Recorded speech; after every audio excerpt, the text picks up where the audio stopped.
business people benchmark to the lowest cost provider because they're looking for cost efficiencies. So when they're trying to figure out what they need to do with controlling costs, for example, and being more competitive, they benchmark to low cost. We benchmark to the average, or we pick institutions at a higher tier and benchmark to that. So we're always pushing our cost up because we benchmark that way. And the reason we do that is because we're implicitly adopting the same assumption the public does, that if it costs more, it's got to be better. But I just wondered if you'd ever looked at some of the states that are anomalies that have built really strong community college systems, of which that is the major feeder process onto the four-year institution. Yeah. My wife teaches at the community college here and has for years. So Kentucky's not one of those states. I know. That do that well. But the community colleges are going to play an increasingly important role. But I tend to look at the community colleges primarily as solving problems created by K through 12. That's their most important role, and that's become an increasingly important role. And I think that more students need to be directed towards the community college before they ever enroll in a place like U of L, for instance. I mean, I don't know how many remedial courses U of L teaches, but Very few now. very few. Competition here. Too many. Too many? So I think that's the most important service that they can provide. And they've had their own problem. I will say this, because it's not my wife saying it. She told me about they got a memo recently from the system saying about how desperate their cost situation was and their revenue situation was, so they were going to have to ask everybody to make sacrifices. And in the same memo, they announced the hiring of a new senior vice president for X, and they were all just laughing. These people had no clue. So, as technology progresses, do you think that online colleges are going to advance as well with the competition of U-Cloud, for example? Well, I think what we need to be aware of, all these issues, as I said in the beginning, for-profit isn't going to take over. It's no real threat to U of L, right? But what is potentially a threat to U of L are these instructional technologies. MOOCs are a potential threat. I mean, how are you going to say no to MIT courses, right?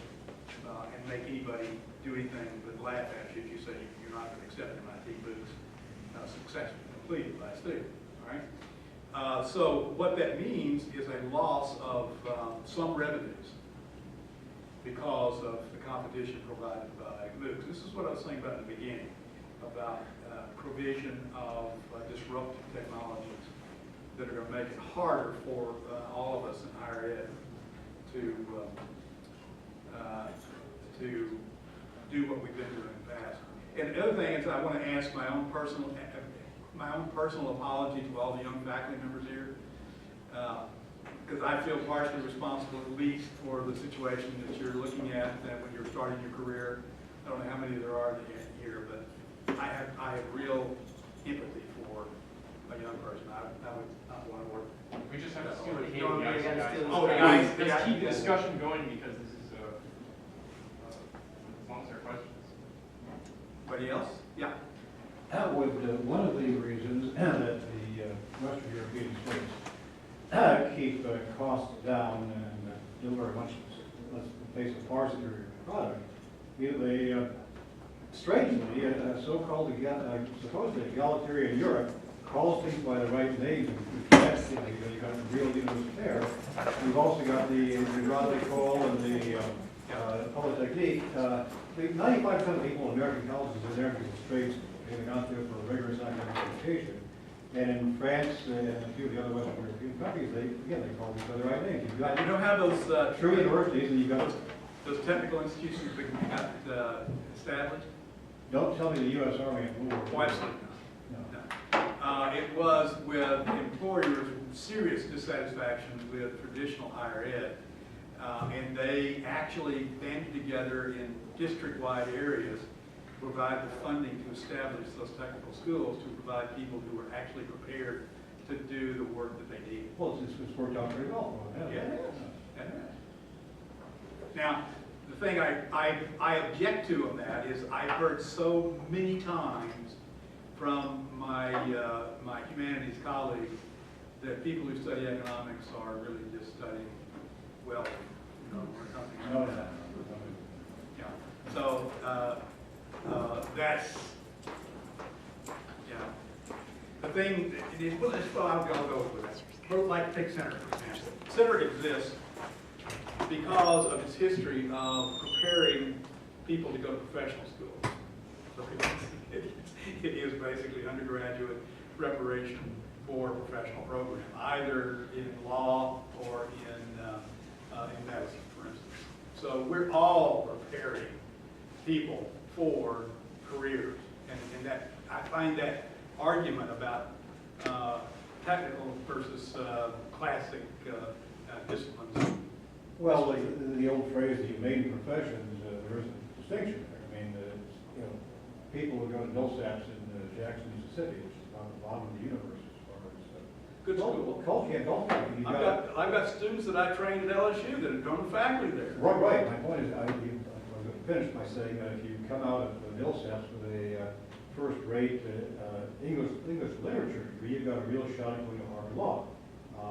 Again, these are what we call main professions, and that's not quite the same thing as somebody going to Michigan State who wants to go to work for GM, do like a Taylor efficiency. So, you know, I tried to make that same argument to what you're getting at right there to Center when I first got there, and the administration was just appalled by it. And basically, the argument I was making to them was, look, you know, you need to sell Center College as a pathway to Harvard Law, to Wharton Business School, to the best medical schools and this, and sell it to them. Why go to Harvard and get an undergraduate degree at Harvard and pay that price when you can go to a place like Center and it will prepare you probably better, because Center spends a lot more time with its students than I know many of my colleagues in the economics department at Harvard spend with their undergraduate students. And why is your public face Billy Reed doing those interviews every few months on PBS? I don't know. But anyway, they weren't very excited about that idea because it implied the Center was cheap, see? And it is cheap by comparison to Harvard. Yeah. Speak up. I have kind of a big-part question. I kind of wanted to know, have you seen a significant increase in the United States college goers who may transfer to places like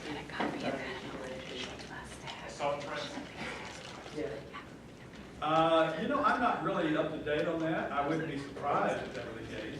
There was an article in, about 3 years ago, a major publication saying you could be smart, you can send them to Oxford for less money than you can send them to Harvard Yale. Now, there you go. True. There you go. I wish I could think more on it. There you go. I taught 2 years in France, and the first American refugee, economic refugee I saw, that's what I call them. We had refugees from Africa, we had refugees from countries where life wasn't so good, and then I met a guy from California, and he said, I'm an escapee from the University of California. Tuition went up 17%, and that was the end of it. Then I met a woman from Florida, and there are a few, not many. There are a handful. That's likely to be an increasing trend. It's the ones, well, the thing is, it's the ones with parents with an EU passport, because the European, some countries anyway, make it a surcharge, but still, it is cheaper to send your kid to Oxford than to Harvard. And when I was at Johns Hopkins, one of the professors there said, I send my kid to Oxford, it's cheaper. There you go. And the other two parts of my question, I guess, would be, like why, I think I might know the answer, but why is tuition here so much more expensive than in other countries? And also, does a degree from another country hold water here? Yeah, some of them do. It depends on how well known they are. Now, the local the regional universities in Europe probably not so much. Be less well known than regional universities here would be. But Oxford clearly would be. London School of Economics clearly is. well regarded in the United States. You know, where we compete internationally, I think the most is at the research institutions. And that has a halo effect on all of higher education. So we have a bifurcated system. We've got the top research institutions in the country where the people who are gainfully employed there are known everywhere. Now, these are people, named people that everybody knows. A friend of mine, colleague, told me he'd given a speech on this kind of issue to a bunch of people, Chinese academics, right? And he was hired by the State Department to do this. And so he asked this room absolutely packed full of Chinese professors, academics, administrators, and all that, if they knew the name of any president of a United States college or university. One guy raised his hand. And he asked them, do you know the names of any faculty members in the United States?